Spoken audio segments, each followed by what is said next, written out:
We just got back from Alaska. This won't be a complete summary of all the things that we did. I just wanted to hit some of the highlights.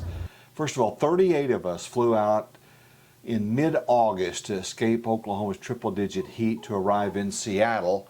And we stayed the night in Seattle. We drove by the Space Needle, built 60 years ago, but it was stunning. The next morning we took a bus ride north and then crossed the Canadian border, had no problems there. We saw Vancouver, which is Canada's third largest city. We're told it's one of the most expensive cities to live in North America. It's very impressive, very modern looking. They call it the Hollywood of the North. Many films and TV shows are shot here. And then we boarded the massive MS Koningsdam. It's only our second cruise, but the Koningsdam is incredible, and there's shows on board. And a lot of stuff to see, certainly lots of food options as well. Very peaceful. Temperatures in the upper 60s. Just some cirrus clouds. Water is calm. Lots of different boats and seaplanes. I'll ask about the mountains that we see there. I was told this was the port side of the boat. And we are about 20 minutes away from setting sail. We cruised up the Inside Passage into Alaska for 3 days. Beautiful, unspoiled, underdeveloped land and so much wildlife. Some of the views were just really breathtaking, something like we had never seen before. We are in the passageway now, and we're about 6 hours away or so from stopping at Juneau. We stop, we have about 9 hours in Juneau, and then we're going to get back on the ship and go further to the north.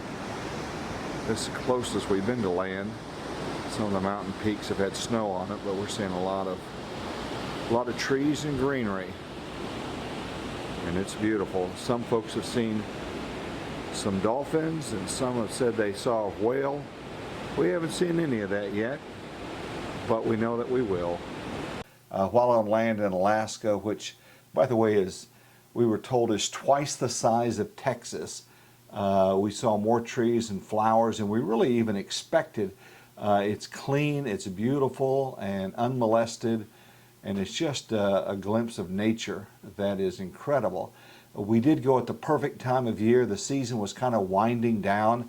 Some of the shops we went to and some of the businesses said they shut down in early September. Not all, but they'll stay closed from September through about May, because it's dark and it's cold and a lot of snow, and so a lot of the workers that we spoke with were kind of seasonal workers.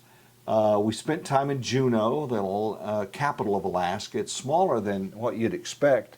We did a walking tour with our tour guide and took in a lot of the culture there. We went on to Skagway. We boarded the White Pass and Yukon Route Railway. Now this was really incredible. If you go up there, I would highly recommend this. This rail line was built in 1898 during the Klondike Gold Rush. Really breathtaking views where we saw nature. The early engineering was pretty impressive. It was to transport miners and some of their supplies where they had hoped to strike it rich and mine for their treasure, although we were told that very few found their riches here. We stayed the night in Whitehorse, Alaska, a very neat place.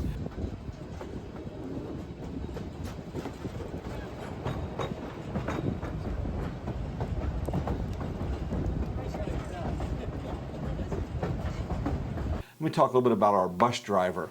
His name was Dana. We had him most of the trip. A very cool guy, told some jokes, incredible driver.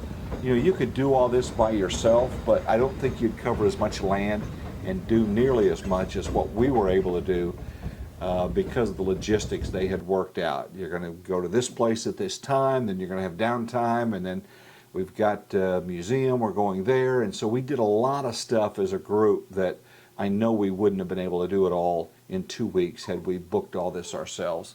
We went through, this was very interesting, the Anton Anderson Memorial Tunnel in Whittier, Alaska. And this place is cool. Here's a time lapse of us going through it. It's 2.6 miles.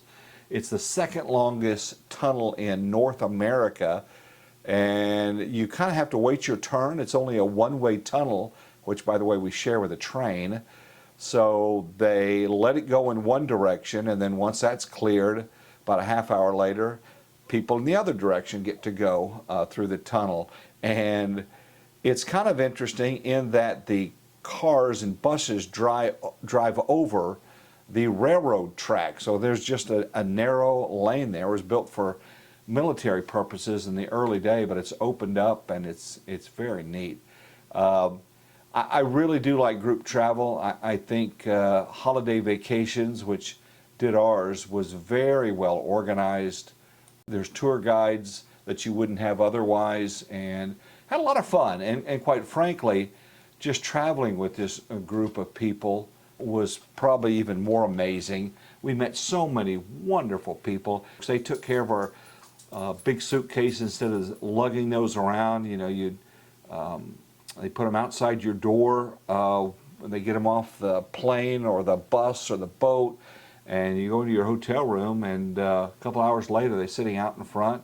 The next morning you put your suitcases back out in front and they handle it. So they also do the meals and the tips, do all the planning. We enjoyed it so much that even some of the folks that we met, we're going to probably try to get together here in about a month at a restaurant, and we'll get together with them. We just made some new friends, and it won't be our last group tour as well. We stopped at the National Park and Reserve Visitor Center and a couple of different places.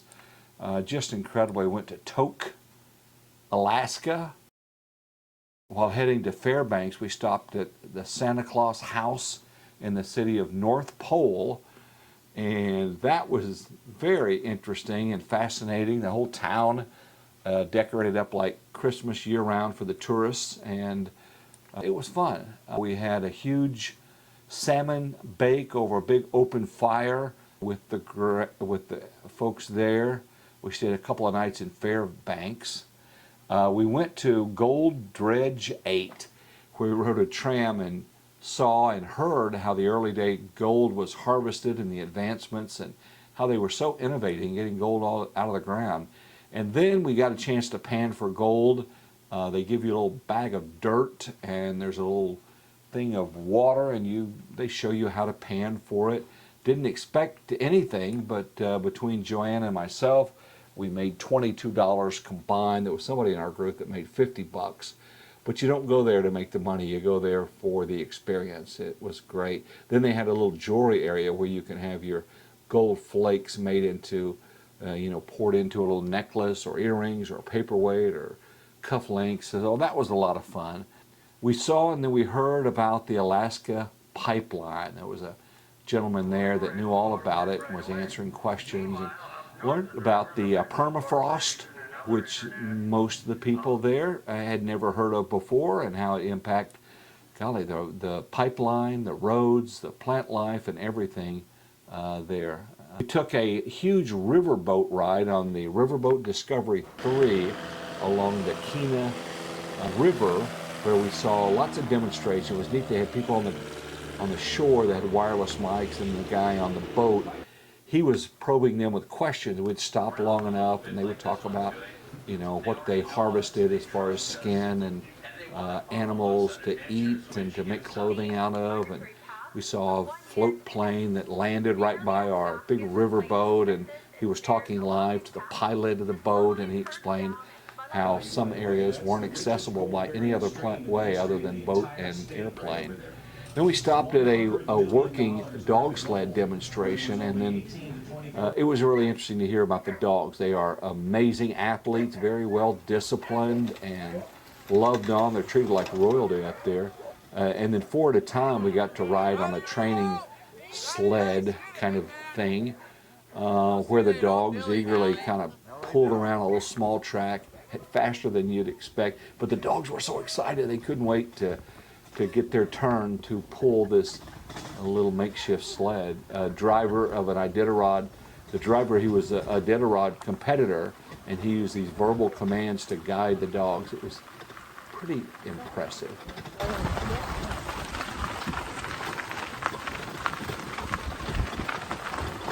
So all these guys are in my main Iditarod team. They've all run and finished the race with me. Wow.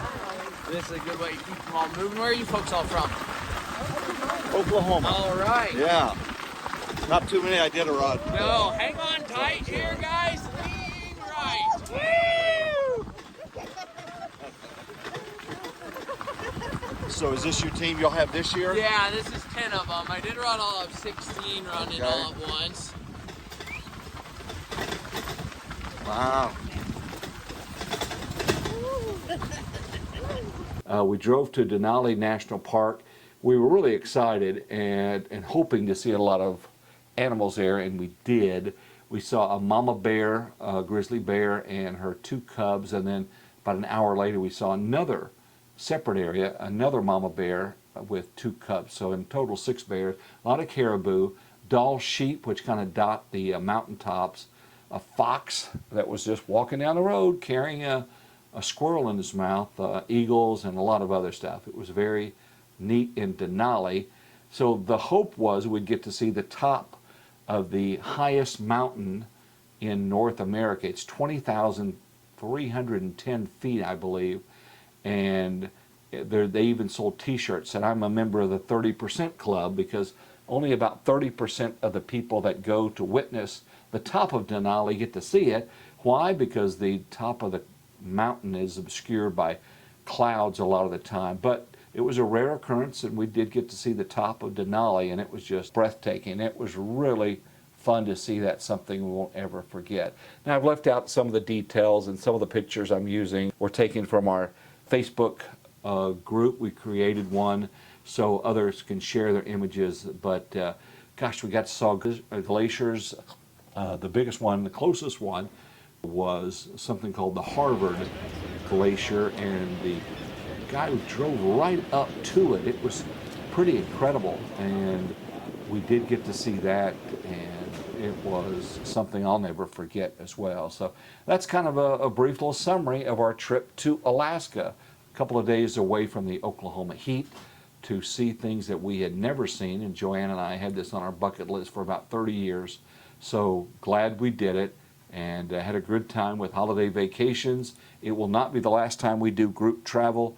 It's the way to go if you want someone to do a lot of the heavy lifting for you and do all the logistics and handle the details, and you basically just show up and are along for the ride and just have a good time. There was downtime where we got to do some exploring on our own, and then we had dinner a lot of times with some of the people in the tour. So that's it. Thanks for watching this. I hope you have a chance to see this beautiful part of the world sometime, and if you do, you will never forget it.